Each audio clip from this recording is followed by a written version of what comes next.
ধার্মিক হতে হলে অবশ্যই আপনাকে ধর্ম জানতে হবে। আর মুসলিম যদি হয়ে থাকেন, ধর্ম জানতে হলে আপনাকে অবশ্যই কোরআন জানতে হবে।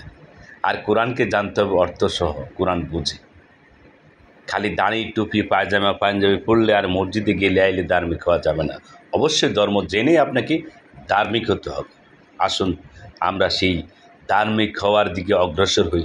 সূরা তোহা এর ৭১ আয়াত থেকে বাংলা অনুবাদ পড়ে শোনাচ্ছি। বিসমিল্লাহির রহমানির রহিম। ফেরাউন বলল, আমার অনুমতি দানের পূর্বেই তোমরা কি তার প্রতি বিশ্বাস স্থাপন করলে? অর্থাৎ মুসার প্রতি বিশ্বাস স্থাপনের কথা বলেছিলেন। দেখছি সেই তোমাদের প্রধান, সে তোমাদেরকে জাদু শিক্ষা দিয়েছে। অতএব আমি অবশ্যই তোমাদের হস্তপদ বিপরীত দিক থেকে কর্তন করব এবং আমি তোমাদেরকে খর্জুর বৃক্ষের কাণ্ডে শুলে চড়াবো এবং তোমরা নিশ্চিত রূপে জানতে পারবে আমাদের মধ্যে কার আযাব কঠোরতর এবং অধিকক্ষণ স্থায়ী।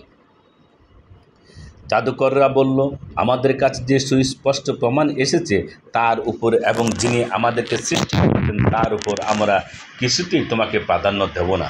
অতএব তুমি যা ইচ্ছা করতে পারো, তুমি তো শুধু এই পার্থিব জীবনেই যা করার করবে।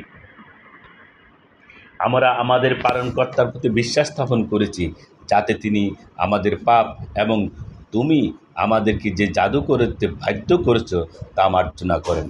আল্লাহ শ্রেষ্ঠ ও চিরস্থায়ী।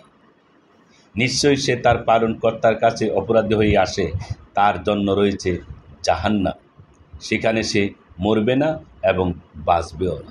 নিশ্চয়ই যে তার পালনকর্তার কাছে অপরাধী হয়ে আসে তার জন্য রয়েছে জাহান্নাম, সেখানে সে মরবে না এবং বাঁচবেও না।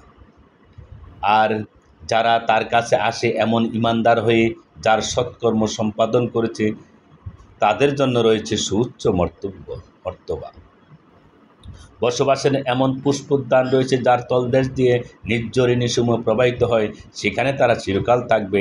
এটা তাদেরই পুরস্কার যারা পবিত্র হয়। আমি মূসার প্রতি এই মর্মে ওহী করলাম যে আমার বান্দাদেরকে নিয়ে রাত্রে যুগে বের হয়ে যাও এবং তাদের জন্য সমুদ্রের শুষ্ক পথ নির্মাণ করো। পেছন থেকে এসে তোমাদের ধরে ফেলার আশঙ্কা করো না এবং পানিতে ডুবে যাওয়ার ভয় করো না। অতঃপর ফেরাউন তার সৈন্যবাহিনী নিয়ে তাদের পশ্চাদপসরণ করল এবং সমুদ্র তাদেরকে সম্পূর্ণরূপে নিমজ্জিত করল।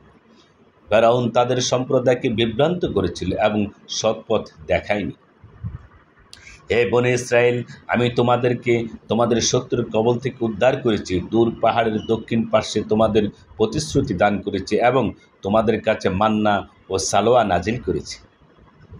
বলেছি, আমার দেয়া পবিত্র বস্তুসমূহ খাও এবং এতে সীমা লঙ্ঘন করো না, তাহলে তোমাদের উপর আমার ক্রোধ নেমে আসবে এবং যার উপর আমার ক্রোধ নেমে আসে সে ধ্বংস হয়ে যায়।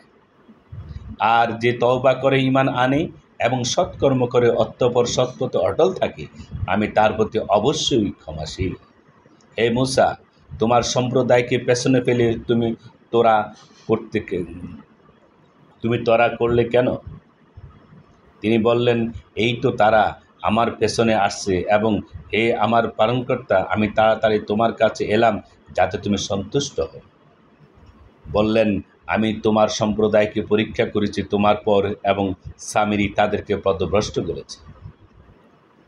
অতঃপর মূসা তার সম্প্রদায়ের কাছে ফিরে গেলেন ক্রুদ্ধ অনুতপ্ত অবস্থায়। তিনি বললেন, হে আমার সম্প্রদায়, তোমাদের পালনকর্তা কি তোমাদেরকে একটি উত্তম প্রতিশ্রুতি দেননি? তবে কি প্রতিশ্রুতির সময়কাল তোমাদেরকে কাছে দীর্ঘ হয়েছে? না তোমরা চেয়েছ যে তোমাদের উপর তোমাদের পালনকর্তার ক্রোধ নেমে আসুক, যে কারণে তোমরা আমার সাথে কৃত ওয়াদা ভঙ্গ করলে। তারা বলল, আমরা তোমার সাথে কৃত ওয়াদা স্বেচ্ছায় ভঙ্গ করিনি, কিন্তু আমাদের উপর ফেরাউনের অলঙ্কারের বোঝা চাপিয়ে দেওয়া হয়েছিল। অতঃপর আমরা তা নিক্ষেপ করে দিয়েছি, এমনইভাবে সামিরীও নিক্ষেপ করেছে। অতঃপর সে তাদের জন্য তৈরি করে বের করল একটি গোবৎস, এটা একটা দেহ যার মধ্যে গরুর শব্দ ছিল। তারা বলল, এটা তোমাদের উপাস্য এবং মূসার উপাস্য। অতঃপর মূসা ভুলে গেছে।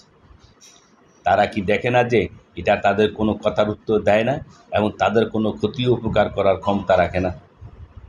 হারুন তাদেরকে পূর্বেই বলেছিল, হে আমার কাম, তোমরা তো এই গোবৎস দ্বারা পরীক্ষায় নিপতিত হয়েছ এবং তোমাদের পালনকর্তা দয়াময়, অতএব তোমরা আমার অনুসরণ করো এবং আমার আদেশ মেনে চলো।